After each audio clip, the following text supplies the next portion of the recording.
Bet you didn't expect this.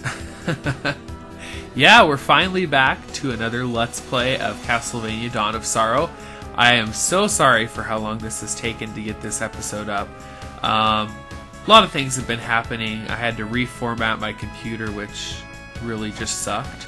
And also, I've been working on another project on the side that's needed my attention rather desperately. So now that that's done, I'm back to recording. Anyway, I should have a whole bunch of episodes coming up very shortly because I've got a lot of footage recorded. I'm actually recording the audio for a lot of these now after the fact because I lost the audio files when I reformatted, although thankfully I saved some of the video files and at least my save states. So I'm sort of good there. Anyway, yeah, this episode took longer than I thought to record because there's an enemy that's coming up that took me about 8 hours to farm. Not kidding. So, yeah, that was the day, I think it was about 2 weeks ago now, actually, that I said that I would have an episode up later that night. Well, then I ran into that enemy right afterwards. And it took the whole night to finish it. Anyway, yeah, secret passage there leads to the Durandal sword. And that's a sword of giants that was tempered by fairies. It has an attack rating of 8, or, well, it boosts it to 80 rather. I don't know what the attack rating is because I don't know what my default is anymore. But it's a really, really, really strong sword for this point in the game. It does upwards of about 100 damage, I think. Yeah, 90 something. So you can, it's as strong as a lot of soul abilities. Of course, it's a little slower than using souls, but hey, it's free. No MP. Anyway, you'll notice the 3D rendered backgrounds here. They can cause a little bit of lag. Hopefully you're not seeing too much of it, but I'm sure there's a touch.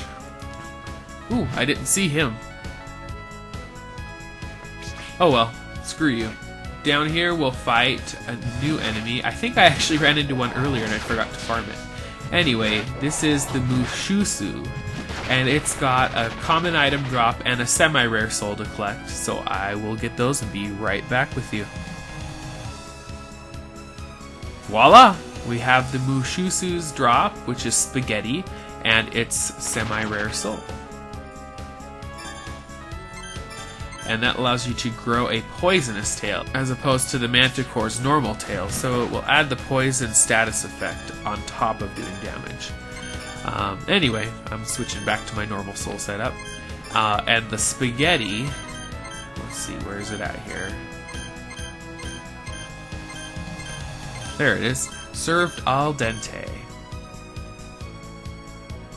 Anyway, moving on. Ooh, that was kind of freaky. I forgot about him. Yes, this is Alastor. He's in a lot of games recently. Anyway, he has no item drops, but he does have a soul to collect. And now I have it.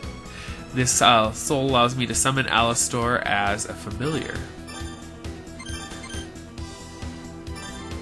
And basically it just creates a sword that follows you around, almost like the sword familiar from Symphony of the Night. And it kind of goes after enemies, and you can point it with the stylus on the bottom screen of the DS if you want it to attack specific enemies too. It's pretty powerful, but frankly, I have other means of destroying enemies at this point that are much better. Anyway, here is the dreaded enemy that I took 8 hours to defeat. Or at least to farm, I should say. Now, I do it the slow way here. I actually found a really good technique for defeating them quickly, and I'll show that once I farm him a little bit. Anyway, this is the final guard. It's got, you guessed it, a common drop, a really rare drop, and a super rare soul. So you can see why it took 8 hours just to defeat this and farm all of its items. Anyway, I will be back in just a moment, which is really 8 hours. Okay, there we go. As you can see, I have its common drop so far, which is the super potion, and its soul, which gains ironclad defense. Basically, this allows you to become completely invulnerable to damage as long as it's active. It's an awesome ability, so I highly recommend farming it if you have the patience.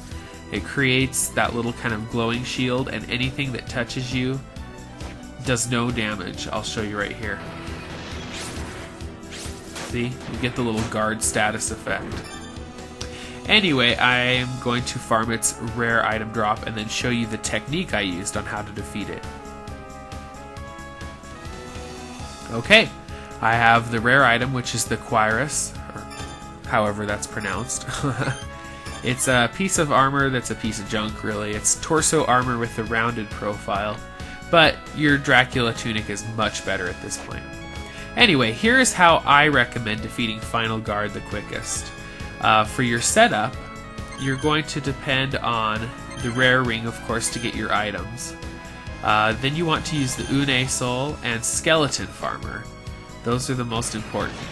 And basically you just throw Unes at it and it will do upwards of about 120 damage or so with each one. And since the Final Guard has about, what was it, like 400 or 500 HP, it only takes a few Unes to defeat it. Anyway, this little machine here actually contains the third and final secret monster in Castlevania Dawn of Sorrow. And if we head back to these little UMA news stories, UMA News 1 says his name is Mothman. 2 says there have been numerous sightings of creatures high in the sky. 2.3 says that the latest report indicates it's drawn to intense light, and that the light apparently came from thunderbolts. So, thunderbolts, let's see. Could they be any more obvious? If you equip Raikuda Soul, you can use the thunderbolts to activate that little electric node over there. Oops, I was a little far away. There we go. Whoa! And there is Mothman. And thankfully his soul is really common, so it'll only take a few tries to get it. But you have to go through the final guards every time. There we go. I have Mothman's soul now, which allows you to gain more experience points. It's basically the soul version of the Sherman ring.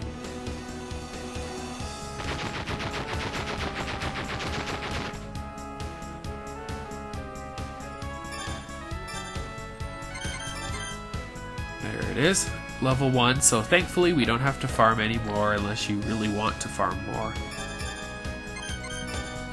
And don't forget to switch back to your normal soul setup after you leave this room.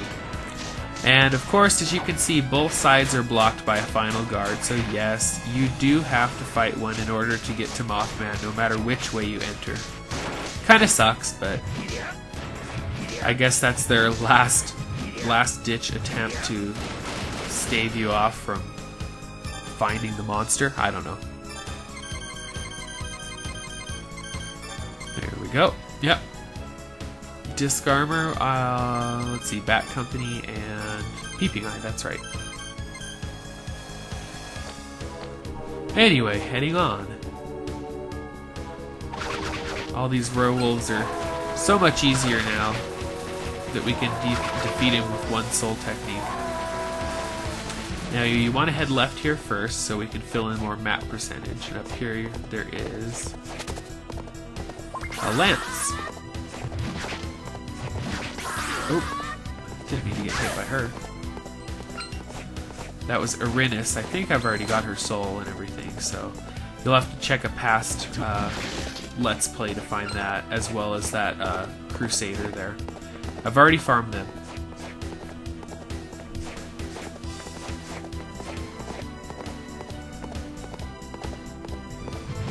Aha! He didn't see that one coming. It's kind of tricky. They lead you on to think there's a door there. Honestly, who puts a red carpet leading into a wall anyway? Dracula's a little retarded, I guess. Anyway, we've been in the doorway to the left already, so there's no use going over there. Instead, we're going to head to the right again, and in this other chamber, we're going to head up. And we'll head up to this corridor up here, which contains several statues of, I guess they're supposed to be lions or demons or something. Who knows? Anyway, we're going to stop here because I'm running short of time for this episode. Now, the hole up above me that I'm going to fly through actually crashes the game for some reason. It's one of those death corridors, as I'm getting fond of calling them. So I decided to just split the episode here rather than force you to watch all of my game crashing. Anyway, I'll pick up right here on the next episode. Thanks for watching, and see you soon.